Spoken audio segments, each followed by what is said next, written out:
Hi everyone, welcome back to Storytime with Grandma. We've got another beautiful day at the beach. We're sitting crisscross applesauce, and I'm hoping you're in your favorite place and you're comfortable and you're ready for a great story this week. Today is a special day because the book that we're going to read today is timely in that I know some of my older viewers are probably watching on social media and in the news, and you see all the protests and the marches and people out there trying to raise their voice and make a difference, and a little bit of that goes on in our book today. And so I want to jump right into that. And first I want to say hi to Nina and Mary, and of course Bailey and Lindsay and Riley and William and RJ and Royce. Mwah. Love to all of you, and I'll say hi to my other friends at the end of the story because I want to jump right in. And I think we might get a little rain today, so we want to get this book done, and then we'll say hi to everybody. So today's book is called Sofia Valdez, Future Prez, and it might look a little familiar if you've subscribed to Grandma's channel, which I hope you have. You'll see that this looks similar to a book that we read early on called Rosie Revere Engineer. And if you haven't heard Grandma read that book, it's like our second or third book. So please subscribe, find a book that looks similar to this. And same author, Andrea Beatty, is the author or the person that wrote the book. And our illustrator, or the person that drew the pictures, is David Roberts. So Sofia Valdez, Future Prez. Let's see what this is all about. Sofia was a baby who got things done, helping her family before she turned 1.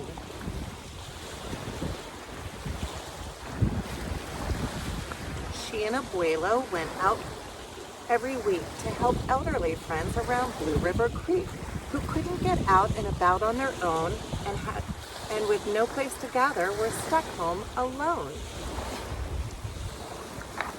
Abuelo, what does abuelo mean? Does anybody know? Oh, I see Mary and Abby raising their hands. So abuelo is how you say grandpa or grandfather in Spanish. So her abuelo is her grandpa. Raking the leaves, taking pets for a walk, or just dropping by for a treat and a talk. Sofia Valdez did as much as she could for her family, her friends, and her whole neighborhood. A dreamer, a doer, a real-life go-getter. Most people like good, but Sofia liked better. Do any of you like to help out at home or help your friend? Okay, lots of hands going up. Good job. Makes Grandma happy. Always be a helper. Each morning, Abuelo walked Sophie to class. They walked home again along Blue River Pass, making plans, munching cookies, Abuelo and girl, except for that Tuesday when Pup saw that squirrel.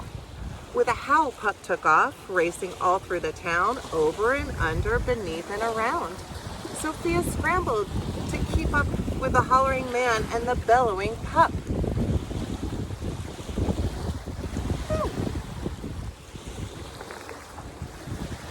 Up the squirrel ran to the top of the hill, made of leftover junk from the local landfill. They reached the tip top of that mountain of trash, which jiggled and broke with an ear-splitting crash. Oh no. See the squirrel and Pup and Abuelo and Sofia on that big pile of trash.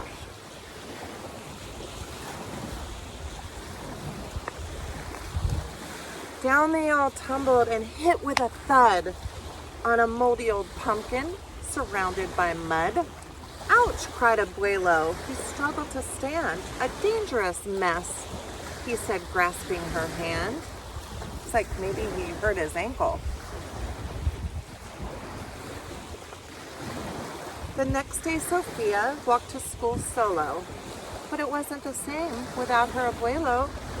This is not right, declared young Sofia, who glared at Mount Trashmore and had an idea.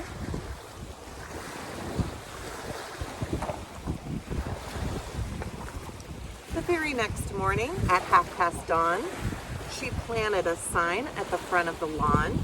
She stood back and smiled, and Pup gave a bark. Get rid of Mount Trashmore. Let's build a new park. Got a sign using her voice. Doesn't that sound familiar? Each of her neighbors had something to say about benches and fountains and places to play, meeting spots, gardens, a basket for bees, a rubber duck pond, and a kiosk for cheese. She drew every thought on her map of the park, which was perfectly perfect by 1:45.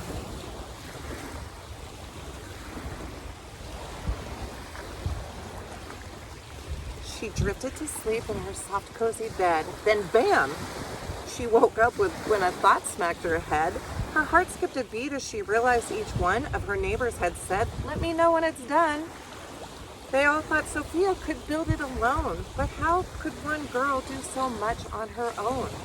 The weight of that thought made her tender heart ache as night thunder growled and she laid wide awake.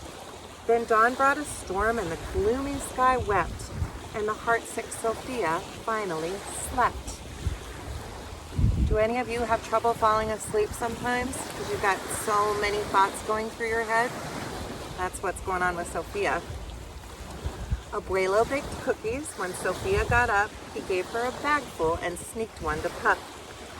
He blinked back a tear as he hugged his Sofia. "For courage," he whispered. "Te amo, mi vida." Sofia's knees wobbled. She felt weak inside. She looked at his ankle and quite nearly cried. Though she didn't feel brave or courageous at all, Sofia Valdez went to face City Hall. And what did her abuelo say to her? He said, "Te amo, mi vida." Does anybody know what te amo, mi vida means? Well, it's in Spanish, te amo means I love you. Grandma loves all of you. And mi vida means my everything, my world. He's saying, I love you. You're my everything. He's giving her some courage to go face City Hall by herself because he can't go because of his ankle. There's the library. And there's the huge City Hall building. And there is our Sofia.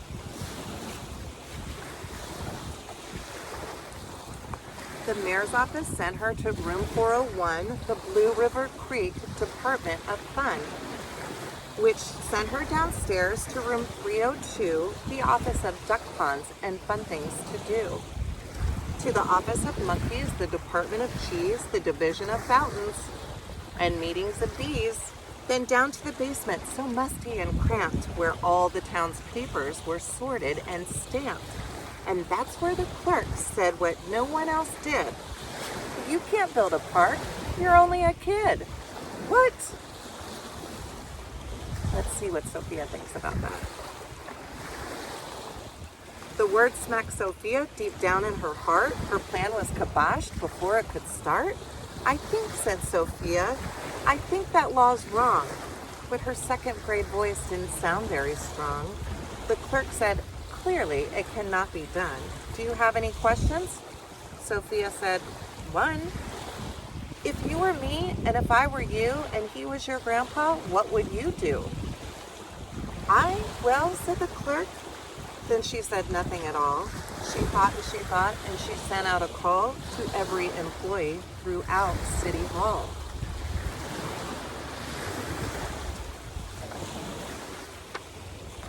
The entire government of Blue River Creek crammed into the office to hear Sophie speak. But her words jumbled up and her cheeks turned bright red as a dozen emotions rushed into her head. Her heart beat so loudly she thought it would crack. The crowd leaned in closer. Sofia leaned back. Then her arm brushed the edge of her old cookie sack. And that was the moment when Sofia first knew being brave means doing the things you must do. Though her heart cracked with fear, though you're just in grade 2. Just like Henry's book last week, Tomorrow I'll Be Brave, Sofia needs to be brave right now. She knows it. She took a deep breath, looked the mayor in the eye, and though her knees wobbled, she held her head high.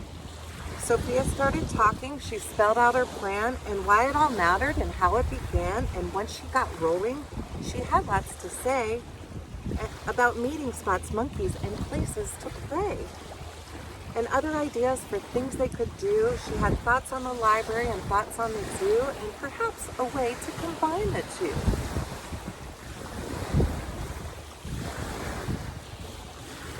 And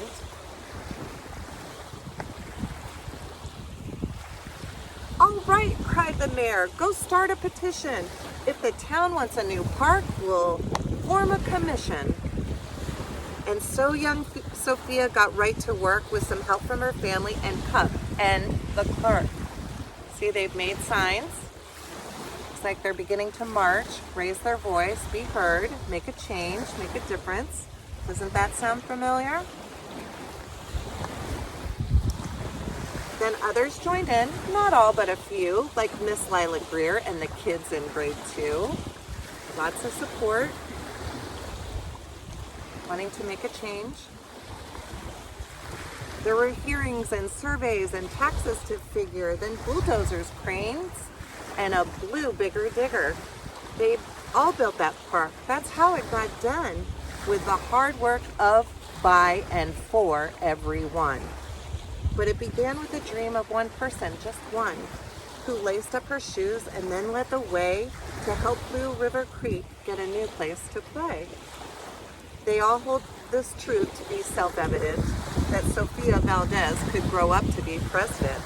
Until then, Sofia, that real-life go-getter, helps Blue River Creek get better and better.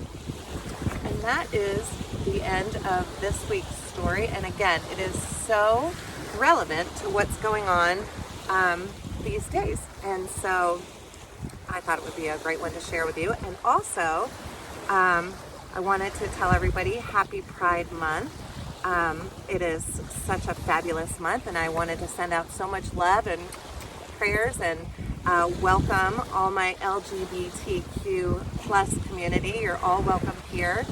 And that brings me to another thing that I wanted to say about our book this week and about what's going on in the world. And I just want you all to be kind to one another. We're all so different. We have different thoughts and different lifestyles and different home environments, different hair color, different skin color. We wear different clothes. We speak different languages, but we're all amazing. We all have hearts that beat inside, and all have ideas and thoughts and people that love us. So just be kind to one another. It doesn't matter if we're different. No bullying. Grandma says no bullying. Be kind to everybody. So wanted to say hi to Avi and Maya and Sila and Alexa and Zelly. I see all of you, and McKinley and Pam and Graham and Oliver and Kaden and Kyler and Nick and Alyssa. Tracy, to you, and to Jasmine and Hector and Lincoln and Logan, and again Henry, thank you so much for last week's book. Grandma forgot to thank you. We loved reading Tomorrow I'll Be Brave. That's another great book. Thank you. And hi to baby Ian and Harley, I see you, and Lisa and Cho, I see you, and Sashi, nice to see you, and Amari and Zane, Jasmine, Piper, all my friends at Children's Hospital, all the children's hospitals. I hope you're all getting strong and healthy and fighting every day to get better. And a special shout out to Lainey, love and miss you, and to Lindsay and Luke, and a special shout out to Nixie in Texas. Hi Nixie, I'm so glad you're here. I'm glad all of you are here, and I'll see you back here next week for another great book. Guys, be nice to each other, be kind. See you next week. Mwah.